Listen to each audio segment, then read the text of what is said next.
Hello all, this is banker Neeraja. Egg keema masala కోసమే కదా వచ్చింది. కమాన్, లెట్స్ వాచ్.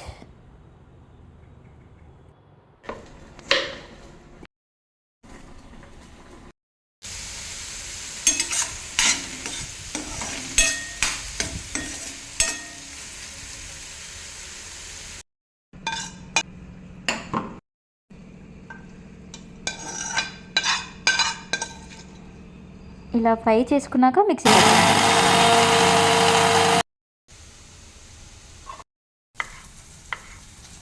ఎగ్ని ఇలా సన్నగా చిన్నగా కట్ చేసి పెట్టుకోండి.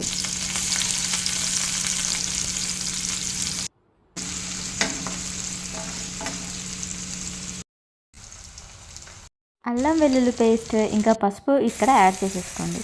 అలాగే మనం మిక్సీ పట్టిన పేస్ట్ కూడా. ఈ స్టేజ్లో కారపొడి, ఉప్పు, ధనియా పౌడర్, ఇంకొంచెం గరం మసాలా, మనకు కావాల్సిన స్పైసెస్ అన్నీ ఈ స్టేజ్లో వేసేసుకోండి. అలాగే కావాల్సినంత వాటర్, మనకి ఎంత కన్సిస్టెన్సీ కావాలో ఆ కన్సిస్టెన్సీలో వాటర్ యాడ్ చేస్తాం.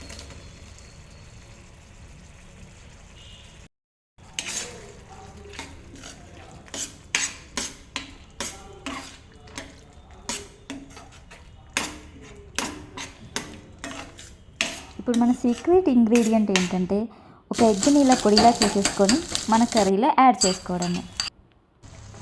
ఫైనల్గా ఇలా ఒక మిక్స్ ఇచ్చేసి దింపేయడమే. టేస్ట్ మాత్రం మామూలుగా ఉండదు. మన దాబా స్టైల్ కీమా మసాలాకి ఏమాత్రం తీసిపోదు.